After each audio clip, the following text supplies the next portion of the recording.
All right, guys, let's take a look at a watch that you just don't see very often on the videos and the watch channels. This is the Gakoda.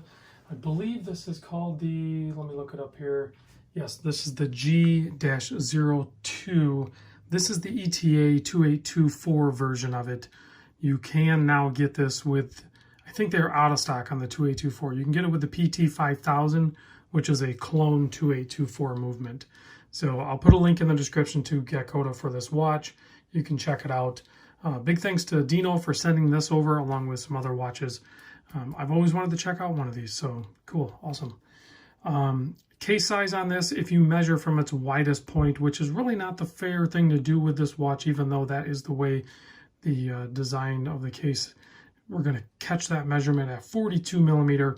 If you measure excluding the crown guards, you are going to get 40 millimeters. So depending how you look at things, you could call it a 42 or you could call it a 40. I would tend to call it a 40.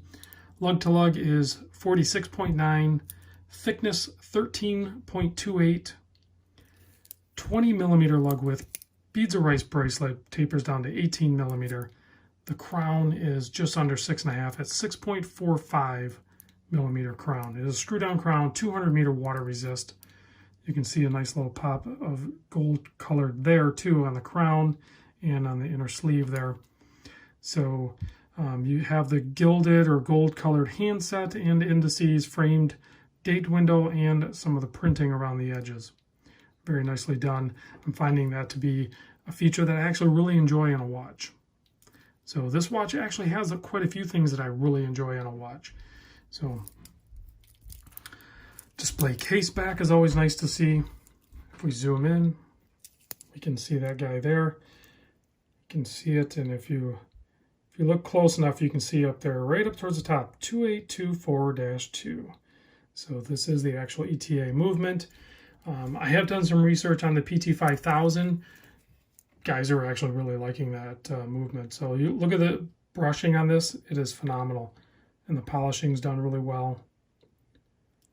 I mean, the attention to detail that Gakoda does on their watches is actually phenomenal at the price points, because this guy right here is, if you go to the website right now, the PT 5000 model, I think it's like under $400. I think this is a lot of watch for that price point. 120 click bezel. The bezel insert, I didn't catch what material it is, but they do some sort of resin coating over the top of it and then just kind of finish it off. Sapphire crystal AR coating. You have a really ink black dial on there. Applied indices. Nice font on both the Gakoda and the automatic. Like I said, 120 click bezel. Nice tight bezel action. Consistent throughout its spin. Has split pins, I believe, in the bracelet. I'm fine with that construction, guys. I can size a split pin super fast, and I've never had any problems with it. I think you could potentially have problems with a split pin design if you're constantly swapping it out. That would be something that, you know, when I do like a watch tour or something like that, if a bunch of guys are resizing the bracelet, the pins might wear out. You could buy new pins and put new pins in. It's not a big deal. Let me pop this on wrist. I did not resize it. I'm not going to, because I think it might actually fit Kevin, who the new owner, it might actually fit his wrist. But you can see there on my 7 1/4 inch wrist, it wears great. It's a little bit smaller than I would like for my personal taste, but it's certainly a sweet spot for most people, and I could easily wear this on wrist, no problem. I would have to add a link, but that's not a big deal. The clasp on it is pretty standard. I mean, the center folding part is milled, and then the rest of it's stamped. You have 3 micro adjust. It is actually signed on the bottom side, which is kind of funny. But Gakoda is known for doing bracelets. They do a few different beads of rice style. They have quite a few. So even if you're looking for a bracelet for a watch, maybe check out Gakoda. I have not ordered anything from them, so I don't know how that process goes.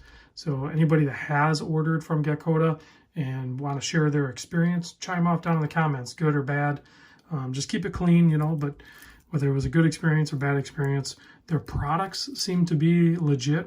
These are limited edition, and I think they're making 100 of each colorway. So I think the dials and everything are the same. The colorway they change is the bezel insert. There's an orange one and a green one, and both those look great too. This one's the safe bet. I would lean towards the orange, but I could certainly see a green one, possibly this fall or something like that. That would be a really cool colorway too. So let's kill the lights. I'm pretty sure this has BGW9 on it. It has a nice cool blue color to it. It's not crazy bright, but typically BGW9 is not crazy bright anyway. But you can see it's plenty legible. It's plenty bright enough. I mean, I would like to see C3X1, some crazy lume, junky lume, and maybe switch up the bezel insert and go fully lumed. But that's just me nitpicking. I think it's a great watch overall. All right, guys, thanks for watching. I'll catch you on the next vid.